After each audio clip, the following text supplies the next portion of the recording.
আসসালামু আলাইকুম। আপনাদের একটা কথা বলি যে আপনাদের ভাই অথবা পাড়া প্রতিবেশী যেই হোক, আপনারা কেউ যদি প্রবাসে যদি আপনারা কেউ সাথে যদি থাকেন, তাহলে আপনাদের আসলে কি কি কাজে হেল্প হতে পারে, এটা তো আমার আপন ভাই থাকে, এই কারণে আসলে আমার অনেক হেল্প হয়।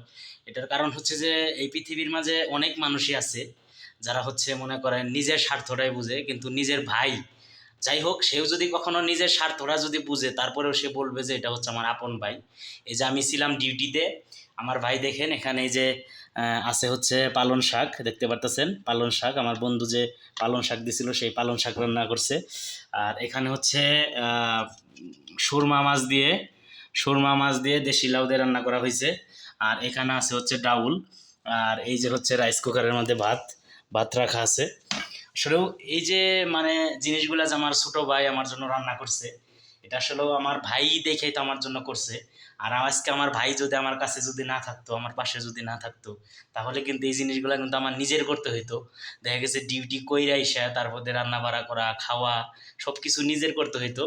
তারপরেও দেখেন আমি আমার কাপড় চোপড় রেখে গেছিলাম ওয়াশিং মেশিনের ভিতর, ও আর কি ধুইয়া সুন্দর করে পরিষ্কার করে রেখে গেছে। আর এটাই হচ্ছে মানে একজন ভাইয়ের হচ্ছে মানে দায়িত্ব এবং কি কর্তব্য। আপনারা আসলে যে যাই বলেন, ভাইয়ের আসলে কখনো তুলনা হয় না। আমি তো বড়, আমার ছোট ভাই এখানে থাকে।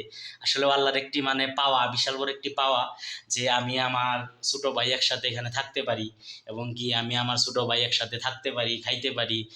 নিজের কখনো অসুস্থ হইলে আমি আমার ভাইকে বলতে পারি যে আমার ভাল লাগতেছে না, আমাকে ওষুধ এনে দে। আবার আমার ভাইয়ের যদি ভালো যদি না দেন, না যদি লাগে, আমি সেগুলো দেখতে পারি। আলহামদুলিল্লাহ, আলহামদুলিল্লাহ, আমার আল্লাহর কাছে শুক্রিয়া আদায় করি। কারণ হচ্ছে আমার আল্লাহ পাক আমাকে যা দিয়েছে আলহামদুলিল্লাহ।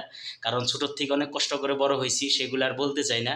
মানে জীবনে আসলে অনেক কষ্ট করছি, অনেক। আমি একদিনে এক বেলা ভাত খাইয়াও আমি সবুর আর কি থাকছি। আর আমার জীবনে অনেক কষ্টই আছে, এখন পর্যন্ত আছে। আসলে সুখ তো আসলে বলে কয়ে হয় না, আল্লাহ পাক যদি না দেয় তাহলে কিন্তু আসলে পাওয়া যায় না। যাই হোক, আপনারা সবাই ভালো থাকবেন। আর যারই আসলে ভাই বোন আছে সবাইকে একটু বেশি বেশি করে ভালোবাসা দিবেন, সবাইকে সম্মান করবেন। আর আপনি যদি আপনার ছোট ভাইকে সম্মান করেন, ভালো করে কথা বলেন, সেও দেখবেন আপনাকে সম্মান করবে। এটাই হচ্ছে বাস্তব। সবাই ভালো থাকবেন। আসসালামু আলাইকুম, আল্লাহ হাফিজ।